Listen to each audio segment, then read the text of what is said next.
Hi, my name is Johanna, and I am a Barton tutor and a multisensory math tutor, and I've been tutoring purely online for the last few years. And I've wanted to find an easier way to do the Barton Sight Words, or also called high-frequency words.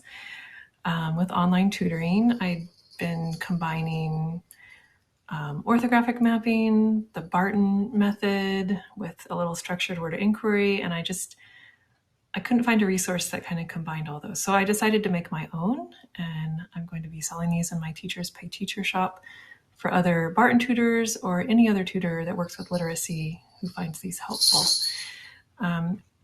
So a little summary, this is the first set, and this first set is aligned with the same words as in the Barton Sight Word list for level 3.1. And all my sets will be aligned with the Barton order because it does have a scope and sequence. But even if you're not a Barton tutor, if you're an OG tutor or just anyone working in literacy, you can use these sets and combine them and switch them out however, in whatever order you need. So again, I'm combining orthographic mapping, the Barton method, structured word inquiry, and some mnemonic devices. Because I've also tried the See to Spell cards too. For some students who are very visual, that helps.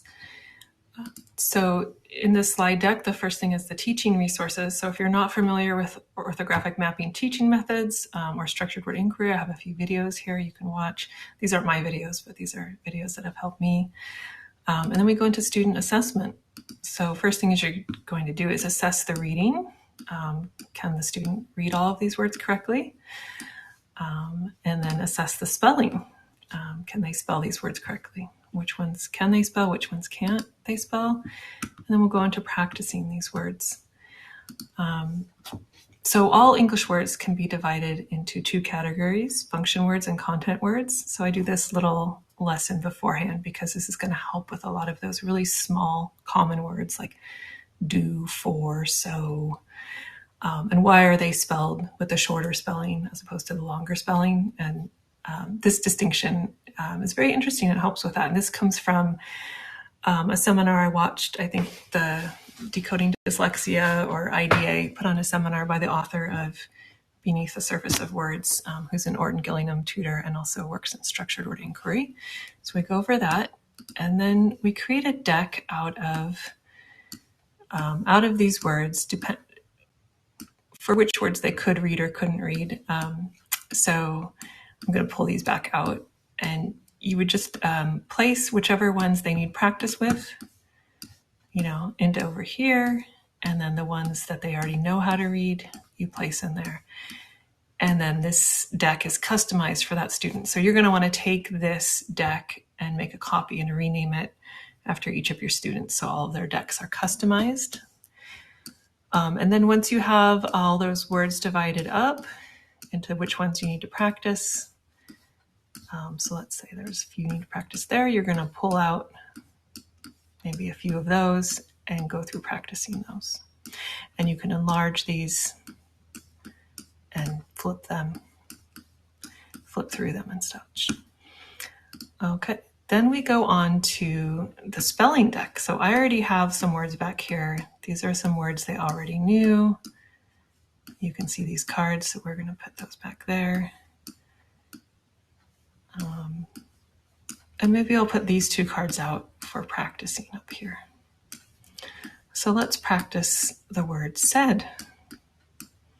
This is very commonly misspelled by dyslexic students because that AI is a little tricky for them, especially if they're just doing phonetic spelling. They're going to want to put in an E, a short E sound.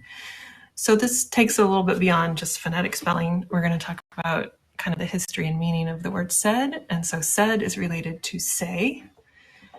And so if we tried to make say past tense by putting a duh sound on the end, said, said, we'd end up with a Y in the middle of a word, which we don't do in English. In English, we change Y's to I's in the middle of a word. And this is kind of planting the seed for later when we do the change rule with suffixes that we change Y's to I's. In English, we don't have Y's in the middle. And later, even then, we talk about Greek words and how Greek words have Y in the middle. But you don't have to go into that now. This is just kind of planting the seed there, and also showing how say is related to the words say, pay, lay, and they're all have similar spellings when you're going to the past tense. Said, paid, laid. And then we're going to practice mapping, orthographic mapping. So I would have them close their eyes and say said very slowly. Said. Hold up your fingers for how many sounds you hear. S, e, d. Let's put a counter for each sound. S,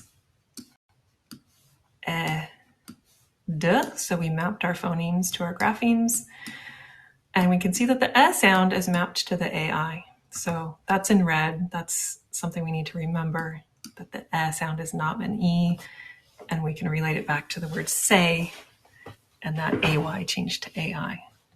And then you're going to use whatever methods you use, Barton methods, other Orton-Gillingham methods for practicing spelling this word aloud. If you're going to do arm tapping, skywriting, sand writing, whatever you do. And then they're going to practice writing this. And with Zoom, they can use this, they can use annotate to write on the screen here. I've also listed some games that I've made in WordWall for practicing high frequency words. So the very first one here is for the words in this first set, and then there's words for later sets. And then a few extras. I have an extra word that's not on the Barton list that a lot of my students misspell. And then how to get the other sets. And then at the very end, I put all the cards very large. So if you just want to kind of flip through these in a very large format or use these for printing and laminating, they're all back here. And also a reading deck here. So a large deck if you want to quickly flip through and have your student practice, they're all back here. So I'll be including decks for up through level 5. That's my goal to get through this this year in my Teachers Pay Teacher shop. So I hope these cards will make teaching sight words and high frequency words more fun and easy and interesting when you're tutoring online.